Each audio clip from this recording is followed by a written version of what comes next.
a simple repair on an abandoned ship, and an alien world fell into chaos. Part 1: The Drifting Wreck. The salvage ship Starling moved slowly through the darkness of space. Its 3 crew members sat in the small bridge, watching their screens with tired eyes. They had been searching for valuable wreckage for 6 weeks now, and they had found nothing worth keeping. Park leaned back in her chair and rubbed her eyes. She was the ship's engineer, a woman of 32 years who had spent most of her adult life taking apart broken machines and putting them back together. Her hands were rough from work, and her short black hair was always messy. She did not care much about her appearance. She cared about machines. "I am getting something," said from her station. She was the youngest of the crew, only 28, and she handled communications and ship systems. Her fingers moved quickly across her console. "Big signal, very big." The captain and pilot turned his chair toward her. He was a tall man of 35 with a serious face and gray streaks in his hair. "What kind of signal?" "A ship," said, "but it is not moving, it is just floating." Stood up and walked to station. On the screen she could see a shape in the darkness. It was a vessel, but unlike any she had ever seen. The design was strange, with curves and angles that seemed wrong to human eyes. The ship was huge, at least 10 times bigger than the Starling. "That is not human," said quietly. "No," agreed. "The computer says it matches old records from the exploration database. It belongs to a species called the..." They have been dead for 1,000 years. Every scientist in the galaxy thinks so." "Well, their ship is still here," said. She felt her heart beat faster. This was the kind of discovery that salvage crews dreamed about. Ancient alien technology could be worth more money than they could spend in 10 lifetimes. Guided the Starling closer to the drifting vessel. As they approached, studied its surface through the cameras. The ship was covered in strange symbols and patterns. There were no lights, no signs of power. It was completely dead. "Can you scan the inside?" asked. Worked her controls for a moment. "The hull is blocking most of my scans, but I can see that there are no life signs. The ship has been empty for a very long time, maybe centuries." "What about the planet?" asked. She had noticed a world nearby, a blue and green sphere that reminded her of Earth. "Are there people there?" Switched her scans to the planet. Her eyes went wide. "There are millions of life signs down there, some kind of civilization, but..." She paused, looking confused. "I am not reading any technology. No radio signals, no power sources, nothing. They are not advanced." "A primitive species," said. "That makes sense. They were known for protecting developing worlds. This ship might have been some kind of guardian." Was already walking toward the airlock. "I want to go aboard." "Wait," said. "We do not know what is over there. It could be dangerous." "It has been sitting dead in space for hundreds of years," replied. "If it was dangerous, it would have done something by now. I just want to look. Maybe I can figure out why it stopped working." Thought about it for a long moment. The rules said they should report this discovery and wait for official teams to investigate. But official teams would take months to arrive, and they would claim all the credit and all the rewards. His crew had worked hard. They deserved this chance. "Fine," he said, "but be careful and keep your radio on." Smiled and grabbed her tool bag. 20 minutes later, she was floating through the dark corridors of the ship. Her flashlight cut through the blackness, revealing walls covered in dust and strange decorations. The air was old and stale, but her suit kept her safe. She found the engine room after an hour of searching. The machinery inside was beautiful in a way she could not explain. It was advanced beyond anything humans had ever built, but she could still understand the basic ideas. Power flowed from one place to another. Systems connected to systems. It was the same logic that all machines followed. And then she found the problem. It was a small crystal, no bigger than her thumb. It sat in a metal holder near the main power line. The crystal had a crack running through its center, and this crack had stopped the flow of energy to the entire ship. "This is it," said into her radio. "A broken power regulator. That is why the ship died." "Can you fix it?" asked. Looked at the crystal closely. The material was alien, but the damage was simple. She had repair compounds in her bag that could seal the crack and restore the connection. It would take less than an hour. "Yes," she said, "I can fix it." She did not think about what would happen next. She did not wonder why the ship had been left broken for so long. She was an engineer, and engineers fix things. That was what they did. 45 minutes later, the crystal was whole again. Stepped back and watched as the repair compound hardened. For a moment, nothing happened. Then the lights came on. All around her, the engine room woke up. Screens flickered to life. Machines began to hum. The dead ship was dead no longer. "What did you do?" His voice came through the radio, sounding worried. "The ship is transmitting. It is sending signals toward the planet." Felt a cold feeling in her stomach. "What kind of signals?" "I do not know, but they are strong, very strong." On the planet below, in a small village near a great mountain, an old woman named A looked up at the night sky. She had been a spiritual leader for 40 years, and she knew every star, every pattern, every story that the elders had passed down through generations. Tonight something was different. A red light appeared in the sky, bright and terrible. It came from the place where the silent guardian had floated for 800 years, watching over her people without ever moving or speaking. The guardian was the symbol of divine protection, proof that the gods approved of how they lived their lives. Now it was awake. A fell to her knees as more red lights spread across the heavens. All around the planet, millions of saw the same thing. They screamed, they prayed, they ran. In the old books, the ones that were forbidden to read, there was a warning. The guardian would only awaken when they had failed, when they had broken the sacred promise. The end of everything had begun. And far above, floating in an ancient engine room, Park stared at her hands and wondered what she had done. A simple repair on an abandoned ship, and an alien world fell into chaos. Part 2: The Awakening Below. The red lights in the sky did not fade. They burned through the night and into the morning, painting everything in the color of blood.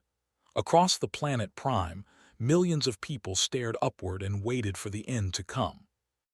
I had not slept. She sat in the center of her village, surrounded by frightened families who looked to her for answers. She was old, nearly 80 cycles, and her gray skin was wrinkled like dried river clay. But her eyes were still sharp, and her mind was still clear. "What does it mean, Elder?" asked the young mother, holding her child close. "Why has the guardian awakened?" I did not answer right away. She was thinking about the forbidden books, the ones that the priests had hidden away generations ago. She had read them once long ago, when she was young and curious and foolish. The words had stayed with her ever since. "The guardian sleeps while we walk the true path," she finally said. "It wakes only when we have failed." "But we have not failed," shouted a voice from the crowd. A young hunter named pushed his way forward. He was strong and proud, with dark blue skin and bright yellow eyes. "We have followed the old ways. We have kept the peace. We have done nothing wrong." "The guardian does not make mistakes," another elder said. "If it has awakened, then someone has sinned." Made a sound of disgust. "The guardian is just a light in the sky. It is not a god. It is not watching us. It is probably just a rock that caught fire." Several people gasped at his words. Such talk was dangerous, close to heresy, but I held up her hand to stop them from speaking. "Perhaps you are right," she said softly. "Perhaps you are wrong. Either way, we must prepare for what comes next." Far above the planet, on the salvage ship Starling, the human crew was having a similar conversation. "The ship is not just transmitting," said, her voice tight with worry. "It is scanning the planet, looking for something." I leaned over her shoulder, studying the data on her screen. He was the ship's, a man of 40 years who had spent his life studying alien cultures. His job was to understand why other species did the things they did. Right now, he was very confused. "They placed this ship here on purpose," he said. "It was meant to watch over to protect them while they developed." "Protect them from what?" asked. Scrolled through more data. "From themselves, I think. They believed that some species needed time to grow before they met the rest of the galaxy. They would find promising worlds and place guardian ships in orbit. The ships would watch and wait until the species was ready." "Ready for what?" asked. She had returned from the ship and was sitting in the corner, looking pale and worried. "Ready for space travel," said. "The Guardian ships were programmed to activate if the protected species ever tried to leave their planet.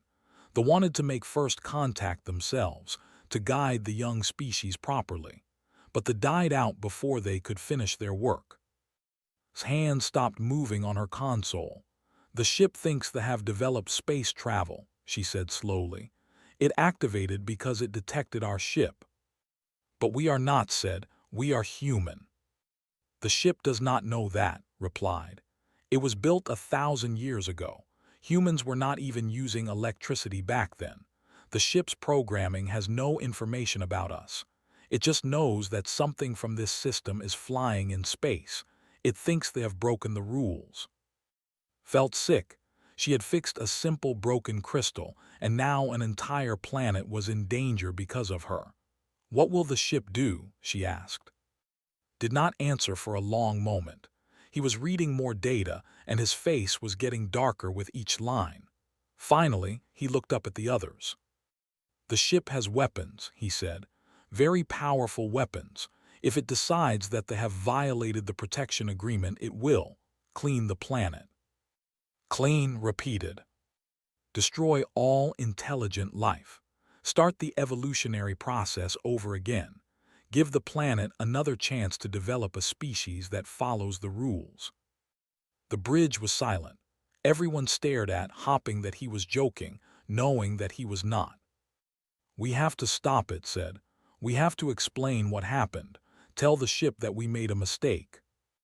"The ship's computer system is very old and very damaged," said. "I have been trying to communicate with it, but the responses make no sense. Its logic has been corrupted by centuries of isolation. It is not thinking clearly." "Then we go back aboard and shut it down manually," said. "The ship has activated its defense systems," replied. "Anything that gets close will be attacked." Down on the planet, the chaos was growing. In A's village, a group of priests had arrived from the temple in the mountains.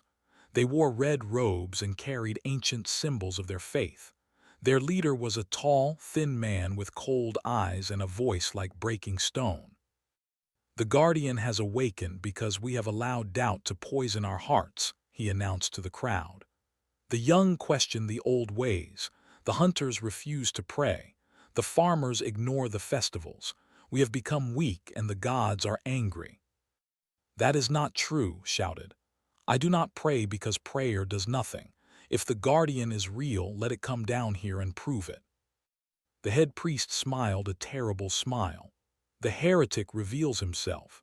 The gods demand sacrifice to calm their anger. This one has volunteered." Before could react, two priests grabbed his arms and forced him to the ground.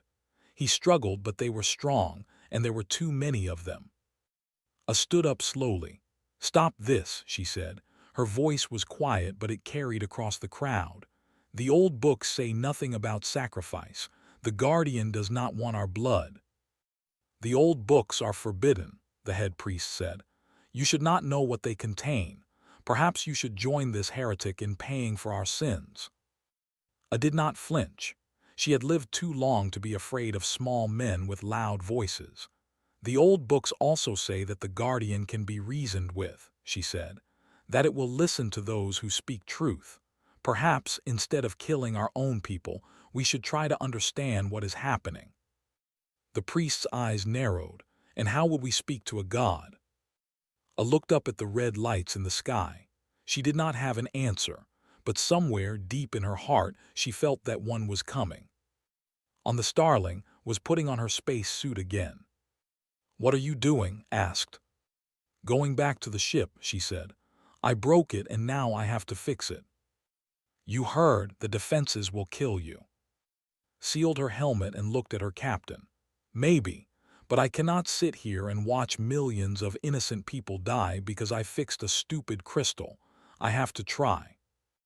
Wanted to argue, but he could see the determination in her eyes.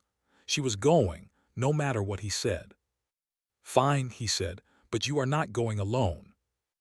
A simple repair on an abandoned ship, and an alien world fell into chaos. Part 3: Desperate Measures.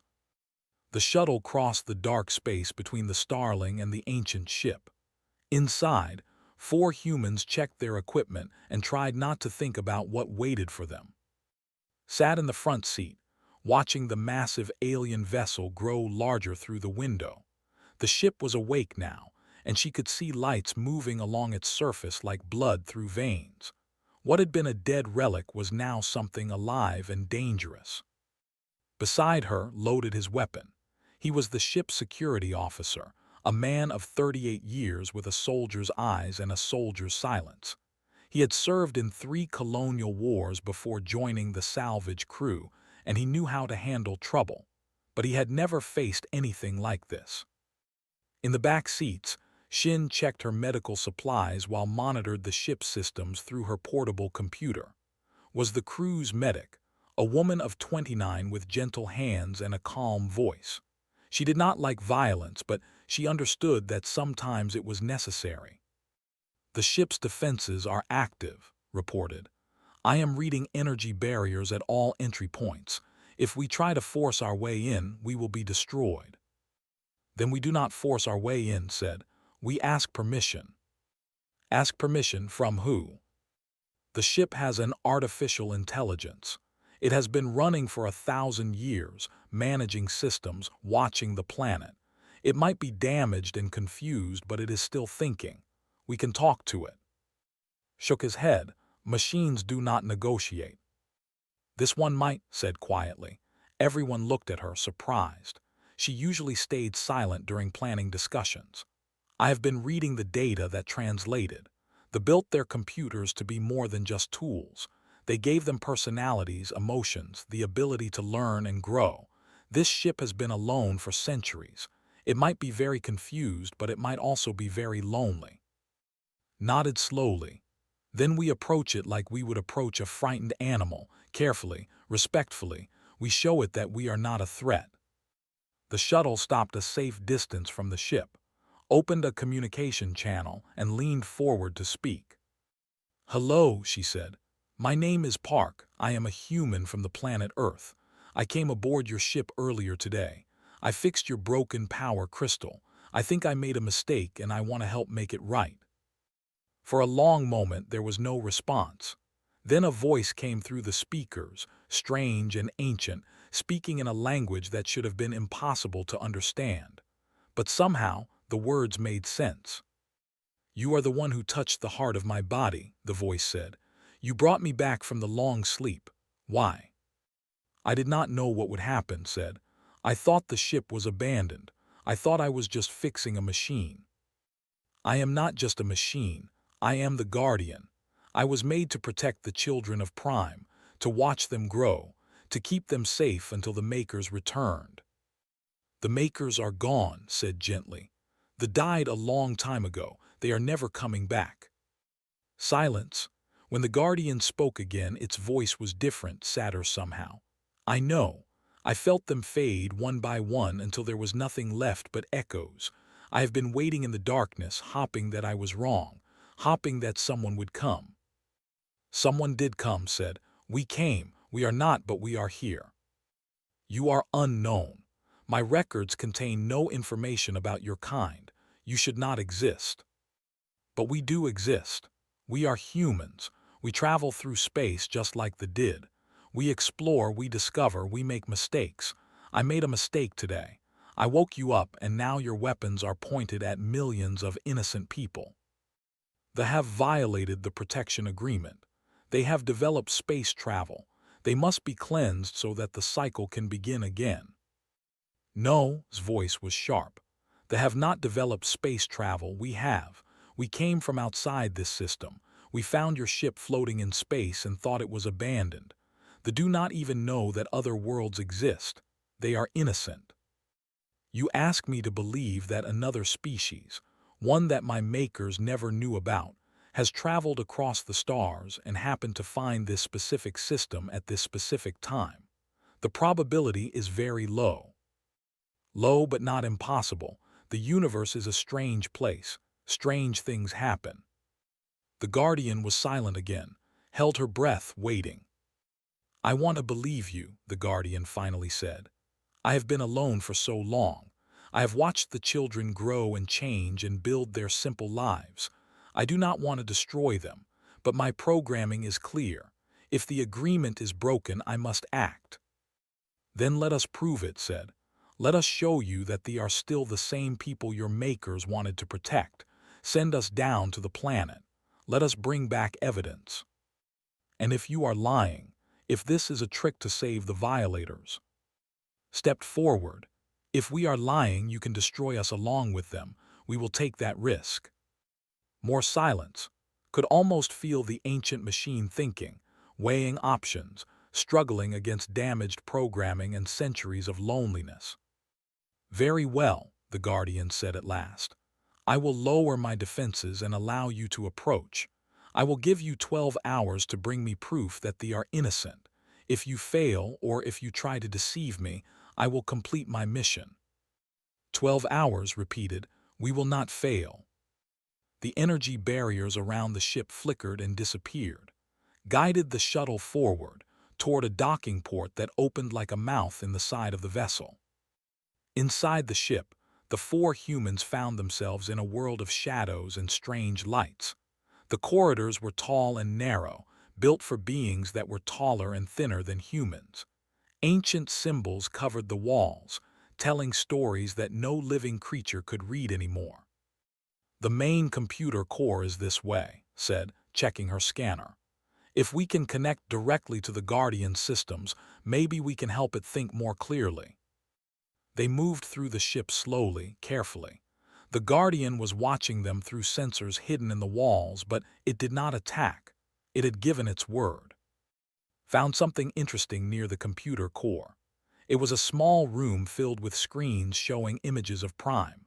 Pictures of villages, farms, families, children playing in fields of purple grass. The Guardian has been watching them all this time, she said softly. It knows them. It cares about them. Looked at the images and felt hope for the first time since this nightmare began. Then maybe it can be convinced. Maybe it does not really want to hurt them. Wanting and doing are different things, said. A soldier follows orders even when he does not want to. This machine might be the same. Then we change the orders, said, or we show it that the orders do not apply anymore. Either way, we try. Back on the Starling, was preparing for the worst. If's plan failed, he would have only one option left. He would fly his ship directly into the Guardian's weapon systems and destroy them, even if it meant destroying himself. He hoped it would not come to that. But if it did, he was ready. A simple repair on an abandoned ship, and an alien world fell into chaos. Part 4, First Contact. The shuttle fell through the red-lit sky of Prime like a falling star. Inside, gripped her seat and watched the clouds rush past the windows. Sat beside her, his weapon ready, his face calm. They were about to do something that humans had never done before. They were about to meet an alien civilization face to face. Landing zone coming up, his voice crackled through the radio. She had stayed on the ship with to keep working on the Guardian systems. I am putting you down near the largest population center. The people there should be able to understand that you are different from them. Different is one word for it, muttered. The shuttle touched down in a field of purple grass, not far from a village of stone buildings. Could see the already gathering, pointing at the sky, running toward them and away from them at the same time. They were tall and thin, with gray and blue skin, large eyes and long fingers. They wore simple clothes made of woven plant fibers.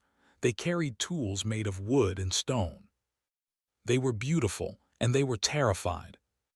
Remember what's said, told. Move slowly, keep your hands visible, do not make any sudden movements. I know how to approach a frightened population, replied. I have done it before. Not like this, you have not. They opened the shuttle door and stepped out onto alien soil. The air smelled strange, like flowers and rain and something else that had no name. The gravity was a little lighter than Earth and felt like she might float away if she was not careful. They had formed a circle around the shuttle, staying at a safe distance. Some held farming tools like weapons. Others simply stared, their large eyes full of fear and wonder. An old woman pushed through the crowd. Her skin was gray and wrinkled, but she walked with strength and purpose. She stopped a few meters from the humans and studied them carefully. This was did not know her name yet, but she could see the wisdom in the old woman's eyes. Said into her radio, I need help communicating. Can you send me the language files? Already done, replied from the starling. The language is partially documented from old records. Your suit computer should be able to translate basic words, but be careful.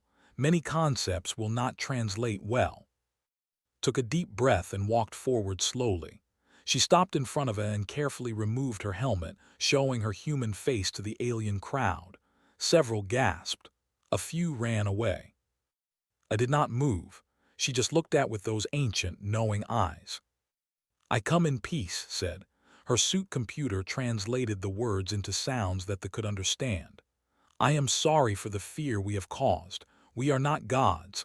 We are not demons. We are just people from a world very far away. Tilted her head. You are not from the Guardian. No, we woke the Guardian by mistake. We are trying to put it back to sleep before it hurts anyone. The Guardian wants to hurt us. Hesitated.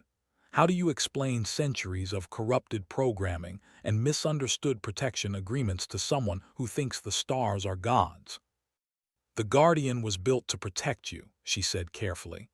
But it has been alone for a very long time, and its mind has become confused. It thinks you have done something wrong. We are here to prove that you have not. A younger pushed forward. It was the hunter who had questioned the priests. He had escaped from their grip during the chaos of the shuttle's arrival. He looked at the humans with suspicion. Why should we trust you? He demanded. You appear from the sky in a metal bird, speaking our language through magic. You say the Guardian is confused, but maybe you are the ones who are confused. Maybe you are the ones who made it angry. You are right, said.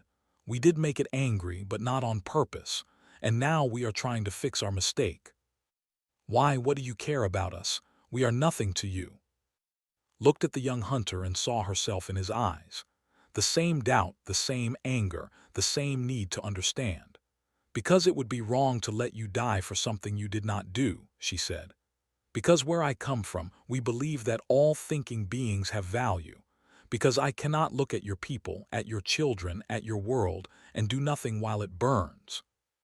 Stared at her for a long moment, then he turned to what do you think, Elder? Can we trust them? Stepped closer to and reached out with one long finger. She touched his face gently, feeling the warmth of human skin, the softness of human flesh. Her eyes went wide with wonder. You are real, she whispered. You are alive, you are afraid just like we are. She pulled her hand back and smiled. Yes, I think we can trust them. The tension in the crowd began to fade. Not completely, but enough. Led the humans into the village, past buildings made of carved stone and gardens full of strange plants. Children peeked out from doorways, curious despite their fear. Recorded everything with a small camera built into her suit. She captured images of families eating meals together, of elders teaching young ones how to make tools, of artists painting beautiful pictures on the walls of their homes. She recorded laughter and singing, and the quiet sounds of a peaceful community going about its daily life. This is what we need, she told. This is proof that they are innocent. They are not building weapons. They are not planning to conquer the stars. They are just living their lives. Will the Guardian accept this as evidence? Asked. It has to. Look at them. They are exactly what the wanted them to be. A gentle people growing at their own pace, finding their own path. But not everyone in the village was happy about the human visitors. The priests had returned, led by the same cold-eyed leader who had tried to sacrifice earlier. They pushed through the crowd, their red robes flowing like blood. "Heresy," the head priest shouted. "The elder has brought demons into our sacred village. She has betrayed the faith of our ancestors." "They are not demons," I said calmly. "They are people like us, only different." "Different means dangerous. The Guardian has awakened to punish us, and you welcome the instruments of our destruction with open arms." Stepped forward, placing himself between the priests and the humans. "The Guardian is a machine, not a god. These strangers have come to help us. If you want to hurt them, you will have to go through me first." Several other young joined him, forming a protective line. The priests hesitated. They had weapons, but they were outnumbered. "This is not over," the head priest hissed. "The faithful will not allow this corruption to stand." He turned and led his followers away into the darkness. Watched them go with worried eyes.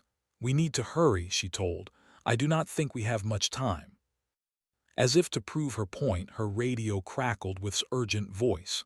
"The Guardian has started a countdown. The weapons will fire in 6 hours. You need to get back here now." Looked at all the innocent faces around her. 6 hours. 6 hours to save a world. "We are coming," she said into the radio, "and we are bringing the truth with us." She ran toward the shuttle, close behind. Behind them, looked up at the red sky and whispered a prayer to gods she no longer believed in. The strangers had given her hope. Now she could only wait and see if that hope was enough. A simple repair on an abandoned ship, and an alien world fell into chaos. Part 5: The Simple Truth. The shuttle screamed through the atmosphere of Prime, climbing toward the stars as fast as its engines could push it. Inside, clutched her recording device like it was the most precious thing in the universe. In a way, it was. "How much time do we have?" she asked through the radio. "Less than 4 hours," replied. "The Guardian's weapons are almost fully charged. If this does not work—" "It will work, it has to work." Behind them the planet grew smaller, but could still see the red lights in the sky, the warning signs that had terrorized millions of innocent people. Soon, those lights would become fire, unless she could stop it. The shuttle docked with the ship and ran through the ancient corridors with close behind. They found and in the computer core, surrounded by screens showing data that moved too fast to read. "The Guardian's programming is fighting against itself," explained. "Part of it wants to complete the mission. Another part does not want to hurt it is like watching someone argue with themselves." "Then we give it a reason to stop arguing," said. She held up her recording device. "This is everything we saw on the planet: families, children, art, music, life. This is proof that they deserve to live." "How do we show it to the Guardian?" asked. Pointed to a console covered in strange symbols. "I have found a way to upload data directly into the Guardian's core systems. If we put your recordings there, the Guardian will have no choice but to process them." Walked to the console and placed her device on its surface. For a moment, nothing happened. Then the ancient machine began to hum, and lights flickered across its surface as it absorbed the information. On every screen in the room, images from Prime began to appear. A mother holding her child, an old man teaching a young boy how to shape clay, friends laughing together at a festival, lovers walking hand in hand through fields of purple flowers. And then the Guardian's voice filled the room, strange and old and heavy, with emotions that a machine should not have been able to feel. "These are the children," it said. "My children, the ones I was made to protect." "Yes," said gently. "Look at them, really look at them. They have not built weapons, they have not tried to leave their world. They are living exactly the way your makers wanted them to live, peaceful, happy, innocent. But the space vessel, the violation of the agreement, that was us, humans. We are not from this system. We came from far away and we found your ship by accident. That did not break any rules, we did, and we are sorry. The Guardian was silent. On the screens, the images continued to play. Children running through fields, artists creating beauty, families sharing meals, the simple, precious moments of ordinary life. I have watched them for so long, the Guardian said finally. 800 years of watching them grow and change and learn. I have seen them build their first villages, create their first tools, develop their first languages. I have watched their mistakes and their successes, their wars and their peace.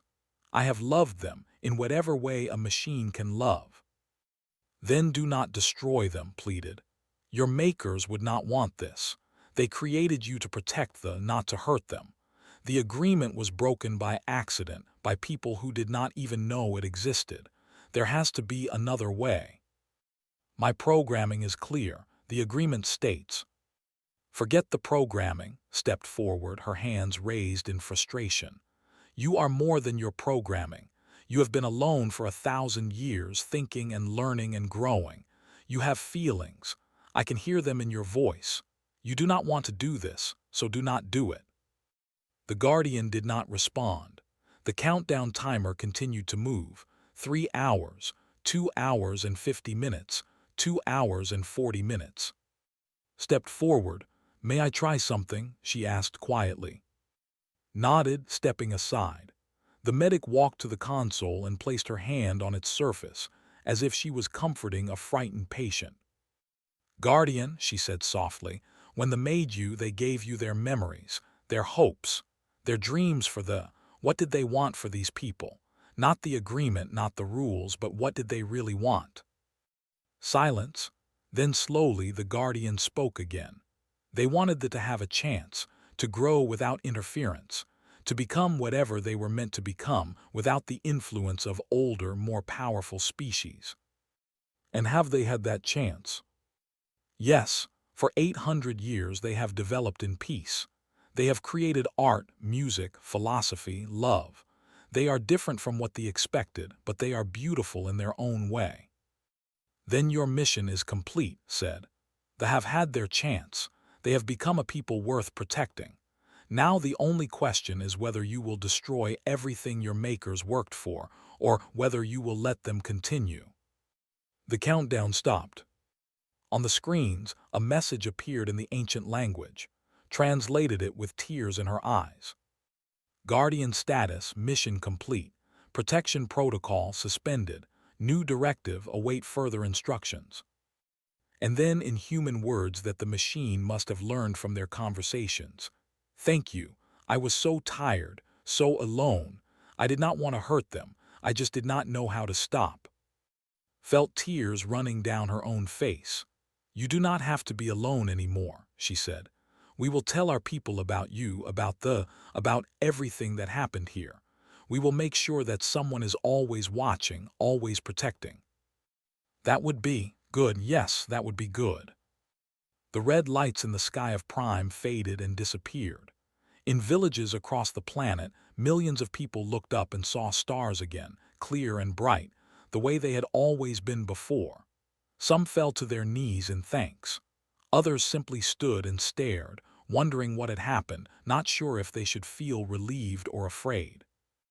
In her village, a watched the sky change and felt something shift in her heart. The old prophecies were wrong. The Guardian was not a god and its awakening was not a punishment. But something had happened tonight, something important. The strangers from the sky had saved her people. They had looked at creatures they had never met before and decided that their lives were worth saving. She thought about that for a long time. Stood beside her, his young face thoughtful. Do you think they will come back? He asked. I think so, I said. And I think when they do, we should be ready to meet them. Not as meeting gods, but as equals meeting friends. On the ship, the human crew gathered in the docking bay, preparing to return to the Starling. took one last look at the ancient corridors, the beautiful alien designs, the machine that had almost destroyed a world but had chosen mercy instead. "What do we do now?" asked. "We go home," said through the radio. "We report everything to the Galactic Council. We make sure they are protected properly by people who know what they are doing." "And the Guardian?" asked. Smiled. "We ask it to keep watching, not as a weapon but as a friend. It has been alone for too long. Maybe it is time for it to have some company." As the shuttle pulled away from the ancient ship, looked back one more time. The Guardian's lights were dim now, peaceful. It was resting at last, its long struggle finally over. She thought about everything that had happened. A broken crystal, a simple repair, a mistake that had almost ended millions of lives. And in the end, what had saved them was not technology or weapons or clever plans. It was compassion, understanding, the simple human belief that all life has value, even the lives of creatures they had never met. That was what it meant to be human, not perfection, not power, just the willingness to do the right thing even when it was hard. Leaned back in her seat and closed her eyes. Just a simple repair, she whispered to herself, and everything changed. Below them, on a world that would never be the same again, they looked up at the stars and wondered what other miracles might be waiting for them in the infinite darkness of space.